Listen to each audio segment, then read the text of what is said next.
Assalamualaikum warahmatullahi wabarakatuh.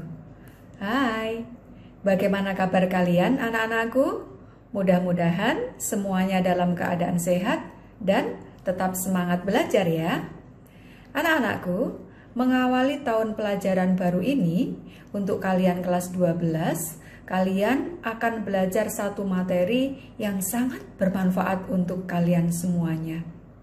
Manfaatnya tidak hanya akan kalian dapatkan sekarang, tetapi akan kalian dapatkan juga saat kalian sudah lulus dari SMA ini, atau ketika kalian suatu saat nanti sudah lulus dari perguruan tinggi dan ingin masuk di dunia kerja.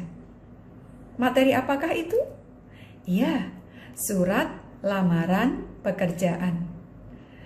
Untuk pertemuan kali ini, kita akan membahas tentang apa itu surat lamaran pekerjaan, isinya apa saja, bagian-bagian penting apa saja yang harus ada dalam surat lamaran pekerjaan, juga bagaimana struktur dari sebuah surat lamaran pekerjaan.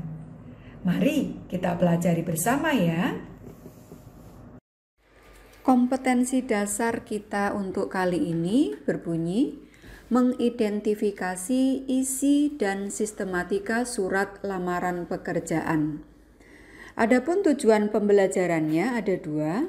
Yang pertama, peserta didik dapat mendata isi dan sistematika surat lamaran pekerjaan.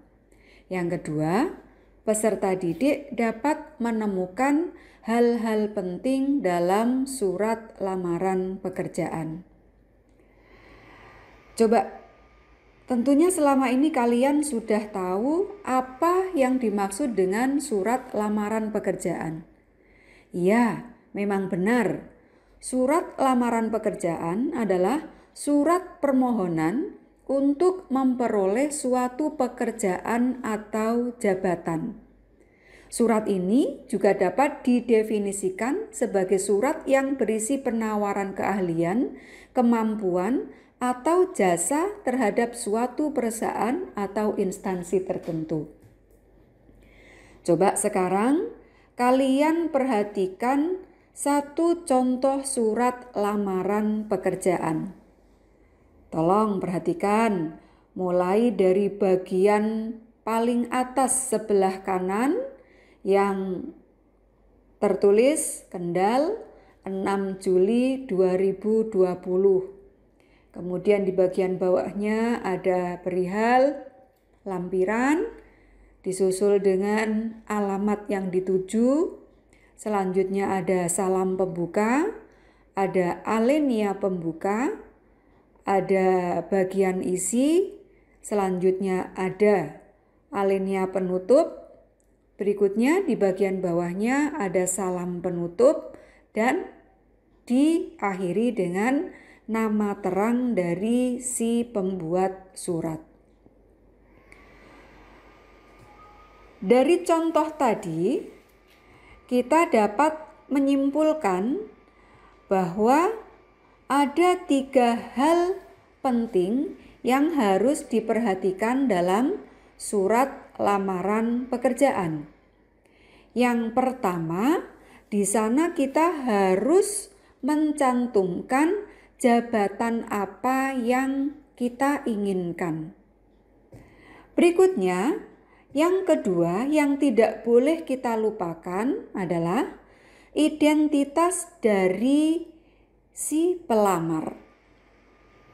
Biasanya di sana dicantumkan nama lengkap, kemudian usia, tingkat pendidikan, dan alamat dari si pelamar. Yang ketiga yang tidak boleh dilupakan adalah kualifikasi dari sang pelamar yang meliputi latar belakang pendidikan, pengalaman kerja, ataupun keahlian-keahlian yang dimiliki oleh pelamar. Dan ini nanti akan dilampirkan dalam surat lamaran pekerjaan tersebut. Coba sekarang kita ulas satu persatu. Contoh dari bagian pembuka dalam sebuah surat lamaran pekerjaan. Di sini harus mencantumkan sumber informasi sekaligus jabatan yang kita inginkan. Contohnya, berdasarkan informasi lowongan kerja yang dimuat di Harian Suara Merdeka tanggal 3 Juli 2020, dengan ini saya berminat untuk mendaftarkan diri menjadi staf bagian administrasi di PT Buana Sejahtera yang Bapak atau Ibu pimpin. Nah, di sini kita mendapatkan sumber informasi itu dari Harian Suara Merdeka tanggal 3 Juli 2020.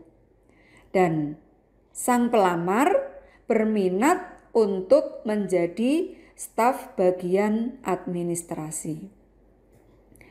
Selanjutnya, contoh dari identitas pelamar.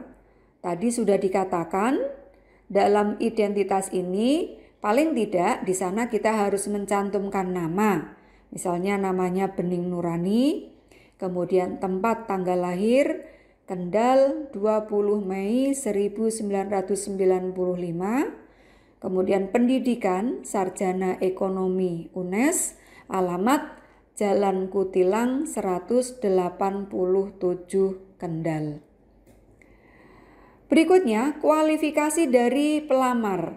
Nah, di sini kita harus mencantumkan atau melampirkan apa saja yang diperlukan yang tentu saja ada kaitannya langsung dengan jabatan yang akan kita tuju. Misalnya, pada bagian ini kita bisa menuliskan sebagai pertimbangan bersama surat ini saya melampirkan 1.